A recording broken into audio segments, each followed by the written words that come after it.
Hello everyone, कैसे हैं आप सभी लोग। आशा करते हैं आप लोग अच्छे होंगे। अभी हम करने वाले हैं एक्सरसाइज 6.3 का क्वेश्चन नंबर 11। इसके पहले 1 से 10 तक सभी सवाल हम लोगों ने कर लिया है। देखिए, पढ़िए। अभी हम करते हैं क्वेश्चन नंबर 11, आकृति 6.40। तो यहाँ पर है आकृति 6.40, ये रहा आपके सामने। इसमें कह रहा है कि A B is equal to A C. A B भुजा जो है यह ए सी के बराबर है, यानी कि अगर ए बी भुजा ए सी के बराबर है तो इसके सामने वाला कोण यानी कोण बी जो है कोण सी के बराबर होगा। एक समद्विबाहु दोनों दो बराबर भुजा है। समद्विबाहु त्रिभुज की बढ़ाई गई भुजा सी बी, और इसकी सी बी जो भुजा है इसको बढ़ाई गई है ई तक। सी बी पर ई एक बिंदु है, यदि ए बी लंब बी सी, ए बी लंब या ए डी, यहाँ पर शायद हमको लग रहा है कि ए डी होगा, ए बी नहीं होगा, यहाँ पर ए डी होगा। यदि ए डी लंब बी सी और ई एफ लंब ए सी है तो सिद्ध कीजिए कि त्रिभुज ए बी डी यानी कि ये वाला त्रिभुज, ठीक है ना, ये वाला त्रिभुज और समरूप त्रिभुज ई सी एफ, ये वाला त्रिभुज, इन दोनों त्रिभुज को क्या करना है, समरूप दिखा देना है। तो चलिए दिखाते हैं यहाँ पर। तो सबसे पहले जो क्वेश्चन में दिया है उसको लिख लेते हैं। यहाँ पे लिखते हैं हल, यहाँ पे लिखते हैं हल। अब जो दिया है उसको लिख लेते हैं दिया है। क्या क्या दिया है, तो यहाँ पे दिया है कि A B is equal to A C, तो अभी बताए हैं ए बी जो है यह ए सी के बराबर है, तो इसलिए कोण बी जो है कोण सी के बराबर होगा। कोण बी इज इक्वल टू कोण सी क्यों बराबर होगा, क्योंकि बराबर भुजा वाले के सामने वाला कोण जो होता है वह बराबर होता है, ठीक है ना। तो यहाँ पे लिख देते हैं बराबर भुजा वाले के सामने का कोण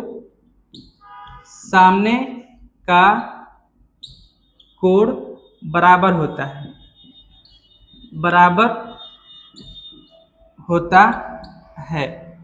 ठीक है। बराबर भुजा वाले के सामने का कोण क्या होता है, बराबर होता है। ए बी ए सी के बराबर है, इसलिए कोण बी जो है कोण सी के बराबर होगा। अब जो सिद्ध करना है उसमें चलते हैं। तो त्रिभुज ए बी डी समरूप, ये सिद्ध करना है ना। तो त्रिभुज ए बी सी एवं त्रिभुज ई सी एफ में, त्रिभुज ए बी सी एवं ई सी एफ में देखिए यहाँ पर यह जो कोण है 90 डिग्री का है, यानी कि कोण ई एफ सी जो है 90 डिग्री का है, और कोण ए डी बी जो है यह 90 डिग्री का है, क्योंकि ई एफ जो है ए सी पर लंब है और ए डी जो है बी सी पर लंब है, तो इसलिए यह 90 डिग्री का होगा। तो हम यहाँ पे लिख सकते हैं कोण E F C is equal to कोण ए डी बी। तो यह दोनों कोण कितने डिग्री का है, 90 डिग्री का है, ठीक है। इसलिए दोनों कोण क्या होगा, बराबर होगा। इसके बाद से देखिए त्रिभुज ए बी डी में ये वाला कोण और त्रिभुज ई एफ सी में ये वाला कोण बराबर होगा, क्यों, प्रश्न में दिया हुआ है ना, ठीक है। तो हम लिख सकते हैं कोण बी इज इक्वल टू कोण सी। तो यह प्रश्न में दिया है, हम बताए हैं ऊपर, ठीक है। तो यहाँ पे लिख देते हैं दिया है बराबर भुजा वाले के सामने का कोण जो होता है वह बराबर होता है। तो हम यहाँ पे लिख सकते हैं इसलिए त्रिभुज ए बी डी समरूप त्रिभुज ई एफ सी किस कसौटी से, तो एंगल समरूपता कसौटी से, एंगल समरूपता कसौटी से, एंगल समरूपता कसौटी से। ठीक है, चलिए थोड़ा इसको अलग लिख देते हैं, एंगल समरूपता कसौटी से। जो हमको प्रूफ करना था, सिद्ध करना था, तो सिद्ध करना था त्रिभुज एबीडी समरूप त्रिभुज ईएफसी या ईसीएफ, एक ही बात हुआ। तो क्वेश्चन आपको समझ में आया हो तो क्या करना है, वीडियो को लाइक करना है, चैनल को सब्सक्राइब करना है। मिलते हैं अगले वीडियो में अगले सवाल के साथ, तब तक के लिए धन्यवाद। हेलो एवरीवन, कैसे हैं आप सभी लोग? आशा करते हैं अच्छे होंगे। अभी हम करने वाले हैं एक्सरसाइज 6.3 का क्वेश्चन नंबर 12। इसके पहले के सभी सवाल हम लोगों ने कर लिया है, वीडियो अवेलेबल है चैनल पर, देखिए पढ़िए। चलिए क्वेश्चन को पढ़ते हैं, समझते हैं, हल करते हैं। अगर आप चैनल पे नए हैं तो चैनल को सब्सक्राइब जरूर कीजिएगा, वीडियो को लाइक जरूर कीजिएगा। एक त्रिभुज एबीसी की भुजाएं AB और BC तथा माध्यिका AD और माध्यिका AD, एक त्रिभुज की लिखा है, एक त्रिभुज ABC की भुजाएं, ABC की भुजाएं BC AB और BC, AB और BC यानी ये वाला भुजा और ये वाला भुजा, और माध्यिका AD, और ये है माध्यिका AD।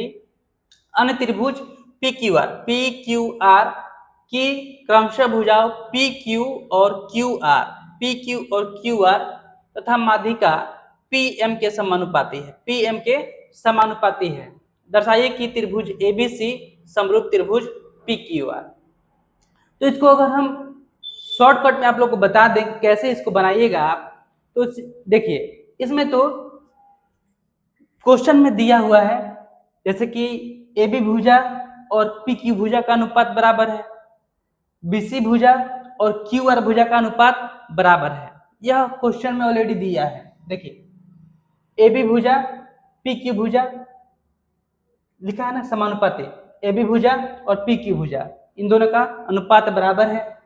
BC भुजा और QR भुजा, BC भुजा और QR भुजा इन दोनों का अनुपात बराबर है। तो अगर हम किसी भी तरह से कोण B को कोण Q के बराबर हम दर्शा दें, किसी भी तरह से कोण B को कोण Q के बराबर दर्शा दें, तो हम कह सकते हैं कि साइड एंगल साइड समरूपता कसौटी से, साइड एंगल साइड समरूपता कसौटी से हम त्रिभुज ABC समरूप त्रिभुज PQR लिख सकते हैं। ठीक है, अब इसको दर्शाएंगे कैसे, इसको भी पहले सुन लीजिए, अगर आप अपने आप कर लेंगे तो अच्छा है। देखिए इसमें इसको साबित करने के लिए यहाँ पर ये AD जो है यह BC का माध्यिका है, और ये PM जो है यह QR का माध्यिका है। माध्यिका मतलब क्या होता है? माध्यिका मतलब कि यह BC को, ये जो BC जो रेखा है BC को दो बराबर भागों में बांट रहा है, और PM जो माध्यिका है यह QR को दो बराबर भागों में बांट रहा है। ठीक है ना? तो यहाँ पर त्रिभुज ABD में और त्रिभुज PQM में हम क्या कर सकते हैं, यहाँ पर AB बटा PQ क्वेश्चन में दिया है, इन दोनों का अनुपात बराबर है। साथ ही AD बटा PM इन दोनों का अनुपात भी क्वेश्चन में दिया है, बराबर है। देखिए AD और यहाँ पे माध्यिका PM इन दोनों का भी अनुपात बराबर है। और यहाँ पर हम बताए हैं कि ये जो माध्यिका है AD यह BC को दो बराबर भाग में बांट रही है, और ये जो PM माध्यिका है यह QR को दो बराबर भागों में बांट रही है। तो हाफ ऑफ BC यानी BD और हाफ ऑफ QR यानी कि QM यह समानुपाती होगा। तो हम कह सकते हैं कि साइड साइड साइड समरूपता कसौटी से त्रिभुज ABD और त्रिभुज PQM समरूप होगा साइड साइड साइड समरूपता कसौटी से। तो जब समरूप होगा तो इसके संगत कोण जो होंगे वह बराबर होंगे। तो हम लिख सकते हैं कोण B इज इक्वल टू कोण Q। ये प्रूफ कर दिए। तो जब हम ये प्रूफ कर दिए तो हम लिख सकते हैं AB बटा PQ is equal to BC बटा QR। ठीक है, इसके साथ लिख सकते हैं कोण B इज इक्वल टू कोण Q। इसलिए त्रिभुज ABC समरूप त्रिभुज PQR साइड एंगल साइड कसौटी से। अब इसको लिख करके भी समझा देते हैं कि आप लोग इसको कैसे करेंगे। चलिए लिखते हैं यहाँ पर हल। सबसे पहले जो दिया है क्वेश्चन में वो लिख लेते हैं। ठीक है, तो यहाँ पे दिया है त्रिभुज ABC की भुजा AB BC और माध्यिका AD, यह समानुपाती है PQ QR तथा पीएम के, तो डायरेक्ट वही लिख लेते हैं। तो यहाँ पर दिया है, क्या दिया है बाबू, तो यहाँ पर दिया है ए बी बटा P Q is equal to B C बटा Q R is equal to, यहाँ पर है ए डी बटा पी एम, ए डी बटा पी एम। इसके अलावा यह जो ए डी है यह माध्यिका है और पी एम जो है यह माध्यिका है, तो हम ये भी लिख सकते हैं चूंकि ए डी भुजा बीसी को दो बराबर भागों में बांट रही है, दो बराबर भागों में बांट रही है, भागों में बांट रही है, बांट रही है और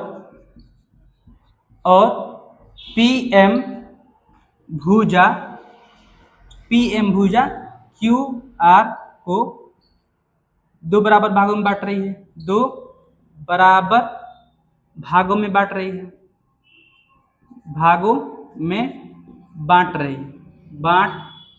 रही है। और क्वेश्चन में दिया है, क्या दिया है, यहाँ पर दिया है BC is equal to Q R, तो हम यहाँ पे क्या लिख सकते हैं, हाफ ऑफ BC बटा हाफ ऑफ क्यू आर, तो BC का हाफ BD, तो BD बटा QM लिख सकते हैं, BD बटा QM। इसको मान लेते हैं समीकरण 1, इसको मान लेते हैं समीकरण 1, ठीक है। तो अब आगे देखिए, त्रिभुज ADB एवं त्रिभुज ABD एवं त्रिभुज PMQ में, त्रिभुज ABD एवं त्रिभुज PQM में देखिए AB बटा PQ बराबर AB बटा PQ बराबर AD बटा PM, यह क्वेश्चन में दिया है AB बटा PQ बराबर AD बटा PM, और हम यहाँ पे समीकरण 1 में प्रूफ किए हैं, क्या प्रूफ किए हैं, BD बटा QM, BD बटा QM, तो कहाँ से लिखें, तो इसमें लिख देते हैं समीकरण 1 से, ठीक, समीकरण 1 से, तो इसलिए हम लिख सकते हैं, इसलिए त्रिभुज ADB समरूप त्रिभुज PMQ, त्रिभुज ABD समरूप त्रिभुज PMQ। अब ये दोनों त्रिभुज समरूप हो गया, तो हम लोग क्या लिख सकते हैं, इधर से थोड़ा सा मिटाते हैं, ठीक है, चलिए इधर से साइड से थोड़ा सा मिटाते हैं और उसको आगे बढ़ाते हैं। इसको आप लोग नोट करते चलिए साथ में, चलिए नोट कर लिए होंगे, यहाँ से मिटा रहे हैं, ठीक है, चलिए यहाँ से इसको थोड़ा सा मिटा देते हैं।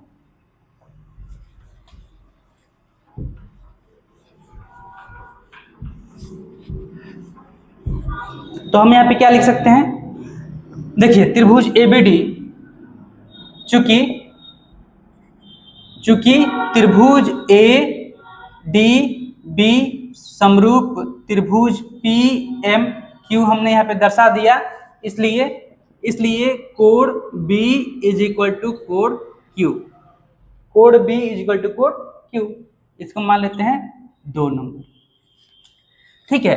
तो अब यहाँ पर देखिए बड़े वाले त्रिभुज में जो जिसमें हमको दर्शाना है, तो त्रिभुज ABC एवं त्रिभुज PQR में, त्रिभुज ABC एवं त्रिभुज PQR में, तो यहाँ पर क्या होगा, तो यहाँ पे हम लिख सकते हैं AB बटा PQ is equal to BC बटा QR, यह दिया है, क्वेश्चन में दिया है, तो यहाँ पे लिख देते हैं दिया है, ठीक है, और कोण B इज इक्वल टू कोण Q, तो ये कहाँ से लिखे हैं, तो ये लिखे हैं समीकरण 2 से, समीकरण क्या 2 से, ऐसे लिख सकते हैं 2 से। तो इसलिए हम लिख सकते हैं त्रिभुज ABC समरूप त्रिभुज PQR। इसलिए त्रिभुज ABC समरूप त्रिभुज PQR ये दर्शाना था। तो यहाँ पे लिख सकते हैं सिद्ध हुआ, सिद्ध हुआ। ठीक है, ये था क्वेश्चन नंबर 12। क्वेश्चन नंबर 12 अगर आपको समझ में आया है तो वीडियो को लाइक जरूर कीजिएगा, चैनल को सब्सक्राइब जरूर कीजिएगा। मिलते हैं अगले वीडियो में अगले सवाल के साथ, तब तक के लिए धन्यवाद। हेलो एवरीवन, कैसे हैं आप सभी लोग? आशा करते हैं आप लोग अच्छे होंगे। अभी हम करने वाले हैं एक्सरसाइज 6.3 का क्वेश्चन नंबर 13। इसके पहले के सभी सवाल हम लोगों ने कर लिया है, वीडियो अवेलेबल है चैनल पर, देखिए पढ़िए। जब इस चैप्टर के सभी सवाल एक एक करके समाप्त हो जाएंगे तो इस चैप्टर का वन शॉट वीडियो भी आएगा, जिसमें आप एक ही वीडियो में सारे सवालों का हल सीख सकते हैं। तो चलिए सीखते हैं क्वेश्चन नंबर 13 कैसे हल करेंगे। एक त्रिभुज ABC की भुजा BC पर एक बिंदु D इस प्रकार स्थित है कि कोण ADC इज इक्वल टू कोण BAC। दर्शाइए कि CA square is equal to CB into CD है। इस क्वेश्चन में, इस प्रश्न में कोई भी मतलब कि आकृति नहीं दिया गया है, तो इसके लिए पहले हम एक आकृति बना लेते हैं। तो यहाँ पर त्रिभुज का जिक्र किया गया है ABC, तो पहले हम ABC यहाँ पर त्रिभुज बनाते हैं। तो ये रहा हमारा ABC त्रिभुज, नामकरण कर देते हैं ABC। इसके बाद क्या कर रहा है कि भुजा BC पर एक बिंदु D, भुजा BC पर यहाँ पर मान लेते हैं कि जो D बिंदु है यहाँ पर है, एक बिंदु D इस प्रकार स्थित है कि कोण ADC अच्छा इसको मिलाना पड़ेगा, चलिए इसको मिला दिए। तो कोण ADC यानी कि ये वाला कोण ADC इज इक्वल टू कोण BAC यानी कि ये वाला कोण पूरा और ये वाला कोण बराबर है। तो हमें दर्शाना है कि CA square equal to CB into CD है। तो हमें क्या करना होगा, हमें पहले देखना होगा कि CA स्क्वायर है तो CA भुजा जो है दो त्रिभुज में होना चाहिए। तो यहाँ पर ABC जो त्रिभुज है इसमें भी CA भुजा है, और अगर हम ADC त्रिभुज ले लें तो इसमें भुजा CA आ जाएगा। तो हम CA मतलब कि हमें ABC को और ADC को समरूप दिखाना होगा, तब जाके हम इसको प्रूफ कर सकते हैं। तो चलिए यहाँ पर इसको हल करते हैं। हल तो सबसे पहले प्रश्न में जो दिया है उसको लिख लेते हैं। दिया है सबसे पहले प्रश्न में क्या क्या दिया है इसको लिख लेते हैं। तो यहाँ पर दिया है कि कोण ADC त्रिभुज ABC एवं त्रिभुज ADC में, त्रिभुज ABC एवं ADC में कोण पूरा लिख देते हैं BAC इज इक्वल टू कोण ADC है। ठीक है, ये दोनों कोण बराबर है और हमें सिद्ध करना है। तो यहाँ पे लिखते हैं सिद्ध करना है, सिद्ध करना है। क्या सिद्ध करना है यहाँ पर सिद्ध करना है CA square is equal to CB into CD। चलिए तो यहाँ पर क्या कर सकते हैं, हम चलते हैं त्रिभुज ABC एवं त्रिभुज ADC में, त्रिभुज ABC एवं ADC में। ठीक है ना, ये दोनों त्रिभुज में, क्यों मैंने तो पहले ही बता दिया है कि ये वाला भुजा, वैसे दो त्रिभुज लेंगे जिसमें CA दोनों में हो, तो CA ABC और ADC में है, तो इसलिए हम ये दोनों त्रिभुज लिए हैं। तो यहाँ पर पहले से दिया है कोण BAC इज इक्वल टू कोण ADC, यह प्रश्न में दिया है, तो यहाँ पे लिखते हैं दिया है। ठीक है, ये दोनों कोण बराबर है।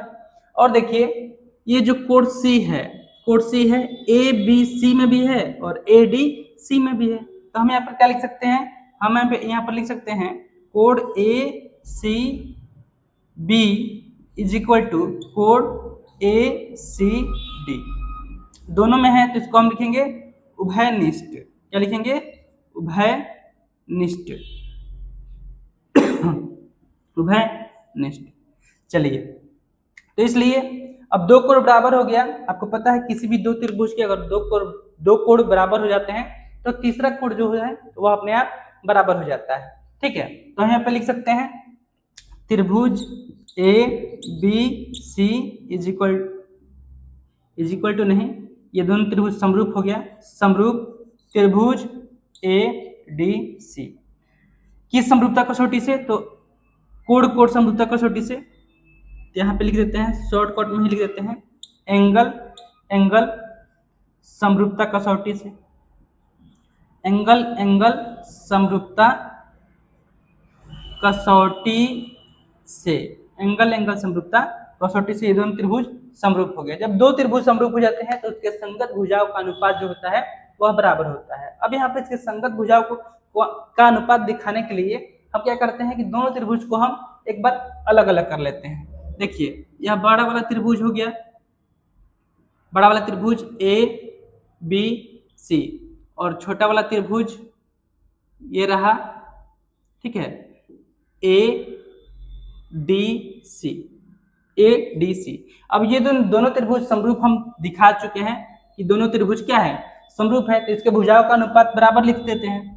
तो लिख देते हैं सी ए, बड़ा वाला त्रिभुज का ये सी ए भुजा, और छोटा वाला त्रिभुज का ले लेते हैं, चलिए बड़ा वाला त्रिभुज का सी ए भुजा ले लिए हम यहाँ पे सी ए, तो छोटा वाला त्रिभुज का सी डी भुजा ले लेते हैं, सी डी। ठीक है, इज इक्वल टू, अब यहाँ पर छोटा वाला त्रिभुज का अगर हम सी ए भुजा ले लें, पहले तो बड़ा वाला त्रिभुज का हम यहाँ पर लेते हैं भुजा, कौन सा ले लें, सी बी। चलिए सी बी, ये वाला भुजा सी बी, और छोटा वाला त्रिभुज का सी ए। एक बार और समझ लीजिए, पहले हम बड़ा वाला त्रिभुज का सी ए भुजा लिए हैं, सी ए भुजा, ठीक है, तो यह सी डी के ये वाला भुजा इन दोनों अनुपात बराबर है। ठीक है, फिर सी बी और सी ए इन दोनों भुजा का अनुपात बराबर है। ठीक है, तो यहाँ पर हम क्या कर लिख सकते हैं, और इसको हम क्रॉस मल्टीप्लाई करें तो इसको हम लिख सकते हैं C A square is equal to C B into C D. C A square is equal to C B into C D. ठीक है, यहाँ पे लिख देते हैं सिद्ध हुआ। तो अगर आपको सवाल समझ में आया है तो क्या कीजिए, चैनल को सब्सक्राइब कीजिए, वीडियो को लाइक कीजिए, और बने रहिए हमारे चैनल पर क्लास 10th के पूरा सिलेबस को पढ़ने के लिए, पूरे सिलेबस को सीखने के लिए। मैथ के साथ साथ साइंस का भी यहाँ पर पढ़ाया जाएगा, बहुत जल्द उसको भी शुरू किया जाएगा। चलिए मिलते हैं नेक्स्ट वीडियो में, तब तक के लिए धन्यवाद।